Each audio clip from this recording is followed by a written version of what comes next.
नमस्कार दोस्तों, आप सभी का आपके अपने YouTube चैनल नेशनल प्रथम अकेडमी में हार्दिक स्वागत है।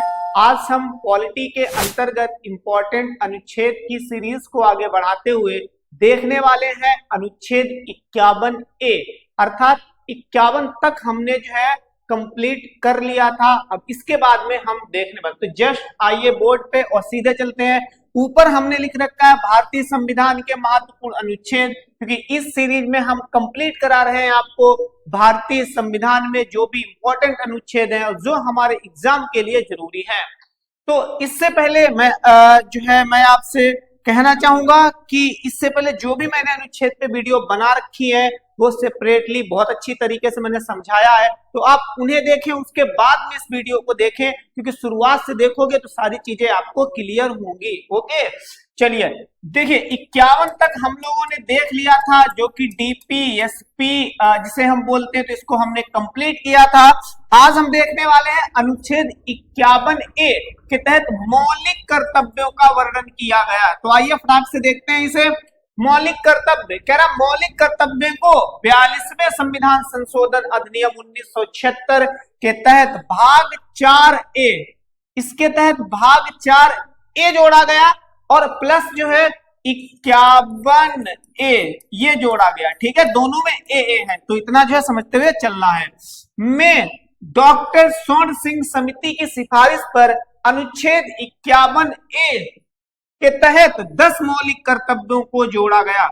इसमें क्या क्या चीजें इंपॉर्टेंट है, एक तो पूछ लेता है किस संविधान संशोधन अधिनियम के तहत, तो 42वां संविधान संशोधन अधिनियम 1976 के तहत कौन सा भाग जोड़ा गया, तो भाग 4A जोड़ा गया। फिर पूछता है कौन सी समिति की सिफारिश पर, तो समिति ये रही आपकी डॉक्टर स्वर्ण सिंह समिति की सिफारिश पर। फिर पूछता कौन सा अनुच्छेद जोड़ा गया, तो अनुच्छेद 51A जोड़ा गया। फिर पूछता कितने मौलिक कर्तव्यों को जोड़ा गया, तो 10 मौलिक कर्तव्यों को जोड़ा गया था। फिर यह रूसी संविधान से प्रेरित है। क्या रूसी संविधान से प्रेरित है? ये मौलिक कर्तव्य हैं वो हमारे रूस के कॉन्स्टिट्यूशन से प्रेरित हैं। आगे हालांकि 2002 में 86वें संविधान संशोधन के तहत एक और मूल कर्तव्य को जोड़ दिया गया, और ये कौन सा था? 6 से 14 वर्ष तक के सभी बच्चों को निःशुल्क शिक्षा का अवसर उपलब्ध कराना, इसको जोड़ा गया। तो इस प्रकार अब हमारे कुल मौलिक कर्तव्यों की संख्या कितनी हो गई है? 11। यहाँ पे बच्चे बहुत ज्यादा कंफ्यूज हो जाते हैं। जब शुरुआत में मौलिक कर्तव्य हमारे जो फंडामेंटल ड्यूटीज थी वो ऐड की गई थी तब 10 थी, लेकिन 2002 में एक बढ़ा दी गई तो 11 हो गई है। वही मौलिक जो अधिकार होते हैं उसमें एक की कटौती की गई है, तो मौलिक अधिकार 6 हैं, लेकिन कुल अधिकार पूछे तो अभी भी 7 के 7 ही हैं। ओके, चलिए आगे बढ़ते हैं। यहां से मुझे लगता है जो जो चीजें पेपर में पूछी जाएंगी मैंने सभी को अंडरलाइन करके आपको बहुत अच्छी तरीके से बता दिया है। आगे बढ़ते हैं, आगे देखते हैं कि भाई आखिरकार में ऊपर तो हमने देख लिया मौलिक कर्तव्य हमारे हैं क्या, तो हमने जो मुझे इंपॉर्टेंट लगे कि हमें जानना चाहिए और जो हमारे एग्जाम में पूछे जाते तो उनको हमने लिया। हालांकि सारे मौलिक कर्तव्यों को हमने इंक्लूड इसमें नहीं किया है। ठीक है, चलिए आगे देखते हैं। 51A के तहत मौलिक कर्तव्यों के नाम, कौन कौन से मौलिक कर्तव्य? संविधान का पालन करें, क्योंकि कॉन्स्टिट्यूशन हमारे देश का है, हमें इसका पालन करना चाहिए, हमें इसका रिस्पेक्ट करना चाहिए, और उसके आदर्शों एवं संस्थाओं का पालन करें। कह रहा कॉन्स्टिट्यूशन का भी पालन करो, उसमें जो चीजें लिखी गई हैं, जो प्रोविजंस किए गए हैं, और उसके आदर्शों का संस्थाओं का भी पालन करना चाहिए। राष्ट्रध्वज और राष्ट्रगान का पालन करें, उसका सम्मान करें। पालन करने का मतलब यहाँ पे क्या है? सम्मान करें, रेस्पेक्ट करें। ओके, सम्मान करें, सम्मान करें, सम्मान रखें। ठीक है, तो ये हमारा क्या है? मौलिक कर्तव्य। दूसरा है स्वतंत्रता के लिए हमारे राष्ट्रीय आंदोलन को प्रेरित करने वाले उच्च आदर्शों को हृदय में सजोए रखे। उच्च आदर्श क्या होगा? जैसे एकता को बनाए रखना, जो हमारे शहीद हैं, जो देश के नाम पे शहीद हो गए, तो उनके प्रति अपने प्रेम को बनाए रखना, उनको याद करना। आगे देखते हैं, भारत की एकता और संप्रभुता की रक्षा करें। कह रहा है भाई हमारा संविधान में जो हमारे कर्तव्य हैं उसमें एक ये भी है कि भारत की एकता जो है उसको टूटने ना दे, उसको एक बनाए रखे, यूनिटी बनाए रखे। नेक्स्ट, देश की रक्षा करें। भाई देश को प्रोटेक्ट करना बहुत जरूरी है, तो ये भी हमारा क्या है? मौलिक कर्तव्य है। आगे प्राकृतिक पर्यावरण की रक्षा करें, और यही प्रावधान जो है, जो हमारा मौलिक कर्तव्य, वही डीपीएसपी में भी था, डीपीएसपी में भी था। आप कमेंट करके बताएं कि किस अनुच्छेद के तहत जो है बताया गया कि राज्य भाई जो है पर्यावरण का संरक्षण करेगा। ओके, चलिए और देखते हैं नीचे 27, सभी लोगों के बीच भाईचारे का निर्माण करें, कि जो भाई बंधुत्व होता है, भाईचारा, उसको बनाए रखें हम, ये हमारा क्या है, मौलिक कर्तव्य है। आगे देखते हैं, आगे कह रहा है वैज्ञानिक दृष्टिकोण, मानववाद और ज्ञानार्जन तथा सुधार की भावना का विकास करें। देखो सीधी सी बात है, कह रहा है कि भाई हमारे देश में पहले प्राचीन काल में बहुत सारी रूढ़िवादियां मौजूद थी, कह रहा है उनसे भाई ऊपर आइए, छुटकारा पाइए, ऐसा काम करिए, ऐसे विचार दिमाग में लाइए, ऐसे विचारों को सजो के रखिए जो हमारे देश का डेवलपमेंट करे, विकास करें। ओके, तो वही चीज कह रहा है, मानववाद और ज्ञानार्जन सुधार की भावना का विकास करें, तो ये हमारा क्या है, मौलिक कर्तव्य है।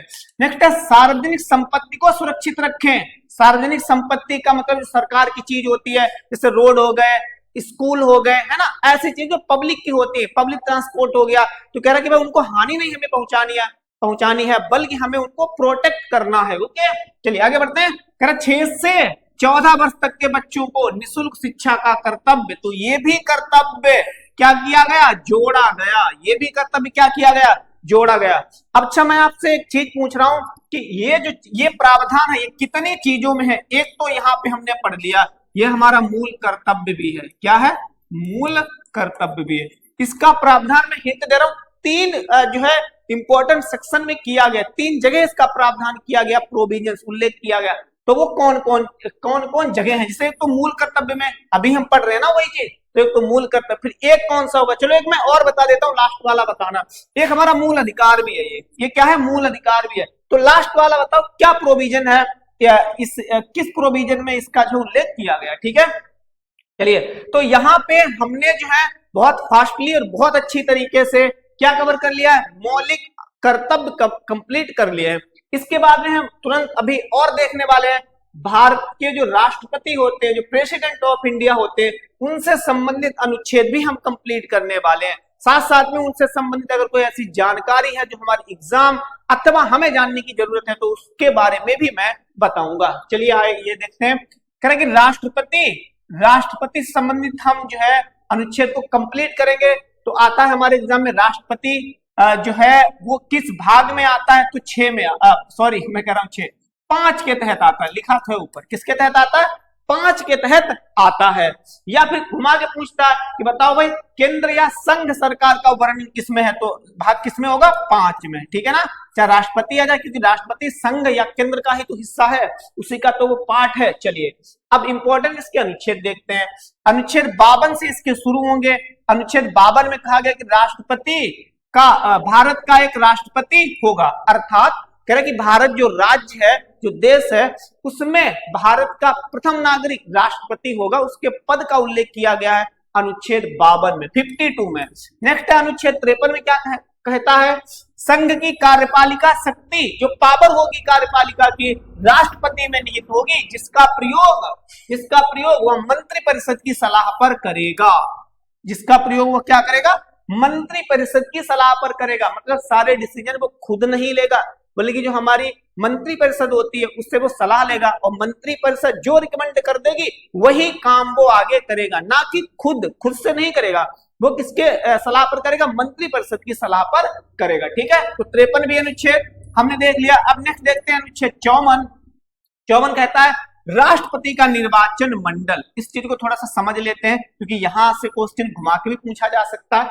सीधी सी बात है कि राष्ट्रपति का चुनाव होता है, और वो चुनाव अप्रत्यक्ष रूप से होता है। कहता है कि उनमें कौन कौन से, मंडल का मतलब होता है मंडली, मतलब ज्यादा लोगों का ग्रुप। तो कहता है कि भारत का जब चुनाव होगा तो उस मंडल में, उसके चुनाव में भाग लेने वाले कौन कौन से लोग होंगे, उनका प्रोविजन करता है। तो आइए, मैंने बहुत शॉर्ट में लिखा है, सभी विधानसभाओं के निर्वाचित सदस्य, एक चीज हमेशा ध्यान रखना नहीं तो कंफ्यूज हो जाओगे, कि जो इलेक्टेड मेंबर होंगे वही सिर्फ भाग लेंगे, निर्वाचित मेंबर ही भाग लेंगे, ना कि सभी सदस्य तथा संसद के निर्वाचित सदस्य। इसमें निर्वाचित सदस्य, ध्यान रखना बहुत जरूरी है, सभी सदस्य भाग नहीं लेंगे। ऐसे राज्य और केंद्र शासित प्रदेश जहां पर विधानसभा है उनके सभी निर्वाचित सदस्य व संसद के सभी निर्वाचित सदस्य राष्ट्रपति के इलेक्शन में भाग लेते हैं, पार्टिसिपेट करते हैं। ठीक है, ये क्वेश्चन बहुत बार पूछा गया है और बहुत घुमा घुमा के पूछा गया है, तो इसको प्लीज ध्यान रखना। एक ही शब्द ध्यान रखोगे तब भी हमारा काम चल जाएगा। क्या कि जो भी एमपी और एमएलए होंगे, बस आप ध्यान रखो एमपी और एमएलए, वो कैसे, वो होना चाहिए, इलेक्टेड होना चाहिए, निर्वाचित होना चाहिए, तो वो राष्ट्रपति के चुनाव में भाग लेंगे। नेक्स्ट अनुच्छेद 55, क्योंकि मैं थोड़ा फास्ट भी चल रहा हूं, मैं चाहता हूं वीडियो लंबा भी ना हो, आपके समझ में भी आए और जो है आपके ज्यादा आपका कंटेंट भी हो जाए, मतलब ज्यादा मैं पढ़ा भी दूं। चलो 55 क्या कहता है, भारत के राष्ट्रपति की निर्वाचन की विधि, निर्वाचन की विधि का मतलब है कि भारत का जब चुनाव, भारत के राष्ट्रपति का जब चुनाव होगा तो वो चुनाव किस प्रकार का होगा, प्रत्यक्ष होगा कि अप्रत्यक्ष। तो पहली बात तो अप्रत्यक्ष होता है, राष्ट्रपति का चुनाव क्या होता है, अप्रत्यक्ष होगा।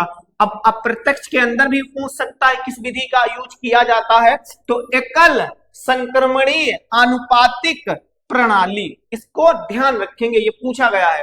नेक्स्ट अनुच्छेद 56, राष्ट्रपति की पदावधि, पदावधि का मतलब होता है टेन्योर। राष्ट्रपति जब जो है वो अपॉइंट किया जाएगा, जब वो शपथ लेगा तो शपथ के दिन से और कितने दिनों तक वो अपने पद पर रह सकता है। तो जनरली मतलब सामान्य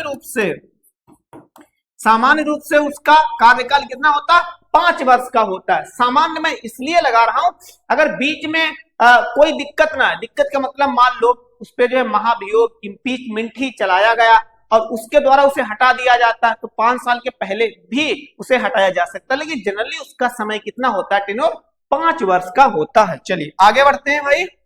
वीडियो अगर पसंद आ रही है तो प्लीज लाइक करें, अपने दोस्तों तक शेयर जरूर करें, और यदि आप हमारे चैनल पे नए हैं तो हमारे चैनल को सब्सक्राइब करना ना भूलें। अनुच्छेद 58 क्या कहता है, राष्ट्रपति बनने की योग्यता। भाई इतना बड़ा पद आप धारण करेंगे तो आपके अंदर कुछ न कुछ तो योग्यता होनी चाहिए। पहली योग्यता कह रहा है कि कम से कम आपकी मिनिमम उम्र कितनी होनी चाहिए, 35 वर्ष मिनिमम उम्र होनी चाहिए। फिर कह रहा है कि लोकसभा सदस्य बनने की योग्यता आपके अंदर होनी चाहिए। तब अगर 2 चीजें ये हैं तभी आप क्या कर पाएंगे, राष्ट्रपति का चुनाव लड़ सकते हैं। ठीक है, और भी योग्यताएं हैं, जैसे कह रहा है कि आप कोई लाभ के पद पर ना हो, क्या ना हो, लाभ के पद पे आपको नहीं होना चाहिए। ठीक है, कह रहा है कि भाई आपका मानसिक स्तर है वो भी सही होना चाहिए। ऐसा ना हो कि आप पागल हो, दिवालिया हो और प्रेसिडेंट का चुनाव लड़ने चल दिए, तो वहां पे आप क्या हो जाएंगे, क्वालिफाई नहीं किए जाएंगे। ठीक है ना, डिक्वालिफाई हो जाएंगे आप। चलिए आगे देखते हैं। अनुच्छेद 60, राष्ट्रपति की शपथ कहा गया कि भाई जब आप मान लो इलेक्शन लड़े राष्ट्रपति का और आप जो है चुनाव जीत भी गए, तो आपको शपथ कौन दिलाएगा, पद की शपथ कौन दिलाएगा, तो उसका प्रावधान अनुच्छेद 60 में किया गया है। ऐसे ध्यान रख लो, 60 शपथ। ठीक है, कभी भी नहीं भूलोगे, बस 4-6 बार थोड़ी सी कोशिश तो करिए, मेहनत करिए। फिर कह रहा है शपथ का प्रावधान किया गया इसमें, शपथ दिलाता कौन है राष्ट्रपति को, तो जो सीजेआई होगा, सीजेआई का मतलब क्या है, चीफ जज ऑफ इंडिया, जो भारत के सुप्रीम कोर्ट का जो सीजेआई होगा, जो मुख्य न्यायाधीश होगा, वही राष्ट्रपति को शपथ दिलाएगा। ये दोनों अदला बदली करते हैं, राष्ट्रपति सीजेआई को शपथ दिलाता है और राष्ट्रपति सीजेआई को शपथ दिलाता है, प्लस सीजेआई राष्ट्रपति को शपथ दिलाता है। ठीक है, तो इतनी चीज समझ में आ गई। चलिए आगे बढ़ते हैं। 61 में राष्ट्रपति पर महाभियोग भी चलाने की प्रक्रिया का वर्णन किया गया। अनुच्छेद 61 में कहा गया कि भाई राष्ट्रपति अगर जो है कानून के अनुसार, विधि के अनुसार, लॉ के अनुसार, हमारे कॉन्स्टिट्यूशन के प्रावधानों के अनुसार नहीं चलेगा तो उस पर इम्पीचमेंट चलाया जा सकता है, अर्थात महाभियोग चलाया जा सकता है। और अगर महाभियोग ये पास हो जाता है तो राष्ट्रपति को पद से हटाया भी जा सकता है। इसमें कौन कौन से लोग भाग लेते हैं, तो इसमें संसद के सभी सदस्य। अब यहाँ पे बहुत कंफ्यूजन होता है, फिर से मैं आपको समझा रहा हूं। अगर पूछे राष्ट्रपति के निर्वाचन में कौन कौन भाग लेते हैं, निर्वाचन में, तो बताओगे भैया, बस 2 लोगों का नाम ध्यान रखना है, एक तो संसद, देखो यहाँ पे संसद के निर्वाचित सदस्य, निर्वाचित कौन से, निर्वाचित सदस्य, ठीक है, निर्वाचित सदस्य। दूसरे क्या होंगे, विधान सभाओं, विधान सभाओं के निर्वाचित सदस्य, निर्वाचित सदस्य। इसमें दोनों जगह निर्वाचित आ रहा है, ये चीज बहुत इंपॉर्टेंट है, नहीं तो आपका जो आप आंसर देंगे वो गलत दे बैठेंगे। इसमें कह रहा संसद के सभी सदस्य, संसद का मतलब राज्यसभा, यहाँ पे थोड़ा सा और मैं समझा देता हूं। संसद का मतलब क्या है, राज्यसभा के जो भी मेंबर होंगे, चाहे वो इलेक्टेड हो और चाहे वो सिलेक्टेड हो, दोनों। ऐसे ही लोकसभा, लोकसभा में चाहे वो इलेक्टेड हो और चाहे वो सिलेक्टेड हो, तो दोनों इसमें भाग लेंगे, ठीक है ना। चलिए, आई होप कि यहाँ पे मैं सही तरीके से समझा पाया हूं और आपको भी कंफ्यूजन नहीं हुआ होगा। चलिए आगे बढ़ते हैं, आगे देखते हैं। ठीक है, अनुच्छेद 62 और देखिए, अनुच्छेद 62 देखिए, राष्ट्रपति के पद की रिक्ति को भरने के लिए चुनाव कराने का समय। कह रहा है कि मान लो राष्ट्रपति जो है अपने पद पर है, बाई चांस से कुछ हो गया या फिर उस पर महाभियोग ही लाया जाता है, राष्ट्रपति का पद खाली है, तो अगर कितने समय में ऐसा अनिवार्य किया गया कि प्रेसिडेंट का चुनाव उतने समय के अंदर होना ही चाहिए, अगर उसका पद जो है क्या है, खाली है, इम्पटी है, तब तो कह रहा 6 माह के भीतर ऐसा प्रोविजन हमारा संविधान करता है अनुच्छेद 62 के तहत। राष्ट्रपति का पद अगर रिक्त है तो 6 माह के भीतर राष्ट्रपति का चुनाव कराना आवश्यक है। कुछ ही अनुच्छेद और बचे हैं जो कि इंपॉर्टेंट है, तो वीडियो पूरा देखें भाई, बीच में छोड़ के मत जाना, नहीं तो समझ में नहीं आएगा। ओके, अनुच्छेद 72, 72 में कहा गया राष्ट्रपति की समाधान नहीं भाई, क्षमादान। कौन सी शक्ति होती है, क्षमादान, ठीक है ना, कौन सी होती है, क्षमादान। ओके, क्षमादान, क्षमादान शक्ति, क्षमादान शक्ति किसके तहत दी गई है, 72 के तहत। देखिए पूछा जाता है अनुच्छेद 14, अनुच्छेद 14 का अपवाद क्या है, तो एक बार मैंने वीडियो बनाई थी उसमें बताया था कि बताओ भाई जो समानता का अधिकार में 14 में दिया गया उसका अपवाद क्या, तो राष्ट्रपति, राष्ट्रपति इसका अपवाद है और राज्यपाल, ये दोनों इसके अपवाद हैं। राज्यपाल क्यों, क्योंकि आपको पता होगा राष्ट्रपति को क्षमादान शक्ति दी गई है, राज्यपाल को भी क्षमादान शक्ति दी गई है, 5 प्रकार से, 5 प्रकार की इसे भी क्षमादान शक्ति दी गई है और 5 प्रकार से इसे भी क्षमादान शक्ति दी गई है। बाकी हम जनरल लोगों को या सिटीजन ऑफ इंडियन को ऐसा नहीं दिया गया, इसीलिए राष्ट्रपति और उपराष्ट्रपति अर्थात जो है ये क्या है, उसके अपवाद है अनुच्छेद 14 के, ठीक है ना। तो ऐसे क्वेश्चन भी घुमा के पूछता है, तो इसको ध्यान रखना है। कहने का मतलब राष्ट्रपति किसी भी व्यक्ति को क्षमा कर सकता है, मान लो कोई न्यायपालिका है, कोर्ट है, ऐसे समझ लीजिए जैसे एक ए व्यक्ति है और ये हमारे राष्ट्रपति हैं, ठीक है ना, ये क्या है, ये राष्ट्रपति है। आपने नाम भी सुना होगा, दया याचिका का नाम खूब सुना होगा, है ना, अगर आप न्यूज वगैरह पढ़ते रहते हैं तो होता क्या, मान लो इस पे कोई केस चल रहा था और कोर्ट ने जो है ए आदमी को 10 साल की सजा दे दी, लेकिन इसकी उम्र काफी है, मान लो 70 साल की इसकी उम्र है, तो ये चाहता कि भाई अपन ये याचिका लगा सकता राष्ट्रपति के पास, दया याचिका, उसमें कह सकता कि जनाब देखिएगा मेरी उम्र काफी ज्यादा है, 70 साल की है और अब हम जेल में 10 साल कैसे काटेंगे, तो राष्ट्रपति चाहे तो इसे क्षमा कर सकता है, तो यही क्या कहलाती है, क्षमादान शक्ति कहलाती है, ठीक है। खैर और ज्यादा डिटेल में हम नहीं जाएंगे, आगे पढ़िए। अनुच्छेद 87, अनुच्छेद 87 कहता राष्ट्रपति का विशेष अभिभाषण, राष्ट्रपति का विशेष अभिभाषण। आपने कई बार वीडियोज भी अगर संसद की वीडियो देखते हैं हमारे पार्लियामेंट की, तो उसमें देखा होगा कि राष्ट्रपति जो है जाता है पार्लियामेंट और वहां पे फिर जो है अपनी स्पीच देता है कोई विशेष अवसर पर। विशेष अवसर का मतलब क्या होता है, जैसे मान लो बजट का प्रस्तुतिकरण होता है, बजट का क्या होता है, बजट प्रस्तुत किया जाता है, प्रस्तुत किया जाता है, या नए सत्र की शुरुआत होती है, किसके, नए सत्र की शुरुआत होती है, तब भी प्रेसिडेंट अपना विशेष अभिभाषण देता है। विशेष अभिभाषण का मतलब प्रेसिडेंट बताता है कि उस साल में गवर्नमेंट ने कितना काम किया, किस किस सेक्टर में कितनी उपलब्धियां उसने हासिल की है। ओके, नेक्स्ट अनुच्छेद 123, भाई वीडियो के लास्ट तक जरूर बने रहिएगा, नहीं तो समझ में नहीं आएगा।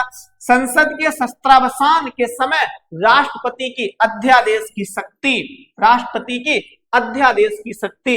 इसका मतलब है जब संसद में शस्त्रावसान हो, मतलब संसद में जो है क्या हो, शस्त्रावसान हो, तो राष्ट्रपति क्या कर सकता है, अध्यादेश जारी कर सकता है। अध्यादेश एक तरीके से कानून ही होता है, एक तरीके से क्या होता है, कानून होता है। ठीक है, आगे देखते हैं आज के सेशन का एंड आज की वीडियो का लास्ट अनुच्छेद है अनुच्छेद 143।